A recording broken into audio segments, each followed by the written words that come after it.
Al febrer de 2018 es va difondre, amb considerable èxit, un text anònim a les xarxes socials, un text amb un menyspreu evident cap als catalans. Hom podria dir que un simple post o missatge no té importància, sobretot si és anònim, i que no paga la pena discutir-lo. En el nostre cas, pensem que el text compleix dues característiques importants que ens impulsen a respondre. En primer lloc, reuneix molts dels tòpics de la història esbiaixada que es difon entre el gran públic, i en segon lloc, per l'odi que destil·la. Un odi que no deixarà indiferent a qui es preocupi mínimament per la història o, si més no, per la concòrdia. Aquí, en Ramon Riera, el blog de Buidac de Memòries, dedicat a la divulgació històrica.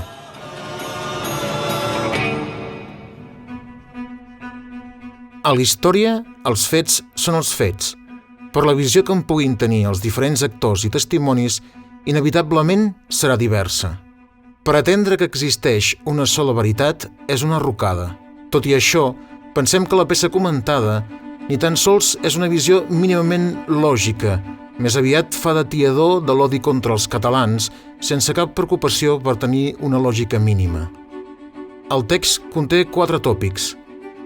Primer, que al segle XVIII, Catalunya era un país pobre que es va enriquir gràcies a una maniobra peculiar de Felip V. Segon, que els Borbons van concedir el monopoli del tràfic d'esclaus als catalans. Tercer, que el proteccionisme va afavorir els catalans en detriment dels espanyols. I quart, que el règim franquista tenia un tracte de favor cap a la indústria catalana. Veiem-los d'un en un i en fila índia. Abans de començar, caldrà fer un aclariment.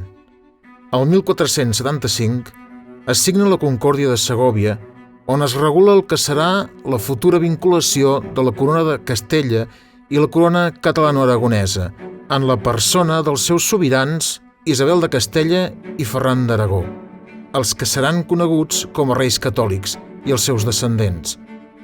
En aquest pacte s'acorda que els regnes tindran un estatut aeque principaliter, és a dir, com a iguals, i sense que cap d'ells tingui preeminència sobre l'altre ni s'incorpori o annexi a l'altre.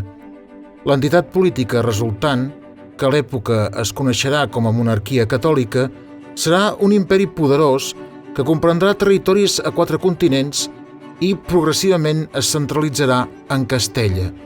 Els historiadors actuals no usen gaire el terme monarquia catòlica, més aviat les expressions modernes monarquia hispànica, dins l'àmbit dels estudiosos espanyols, o també sovint imperi ibèric a fora.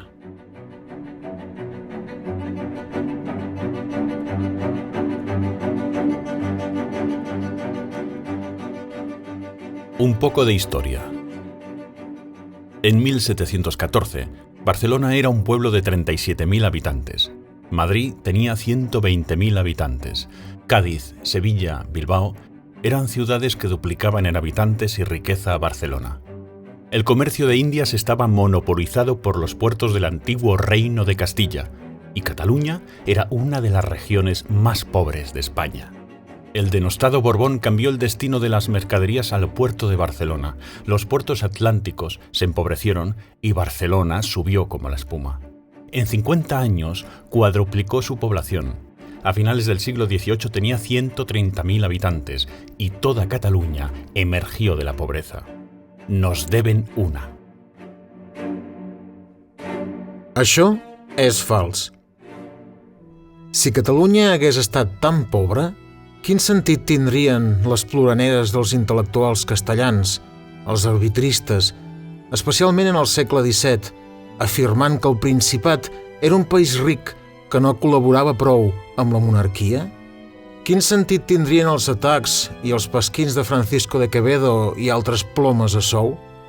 Per quina raó el comte duc Olivares hauria embolicat la troca provocant la Guerra dels Segadors? Les tensions entre Madrid i Barcelona van començar a finals del segle XVI, precisament perquè als ulls de la cort castellana, Catalunya era un país ric que no contribuïa prou en la monarquia. És tan fàcil com consultar les transcripcions de les actes del Consell d'Estat que, entre altres autors, fa l'historiador britànic John Eliot. Les referències a l'aparent prosperitat catalana són abundants. Així doncs, comencem amb l'espanyolisme actual contradient el castellanisme de l'edat d'or. Batú a l'olla. A veure, al 1700 Catalunya no era de cap manera un país pobre. Ans al contrari.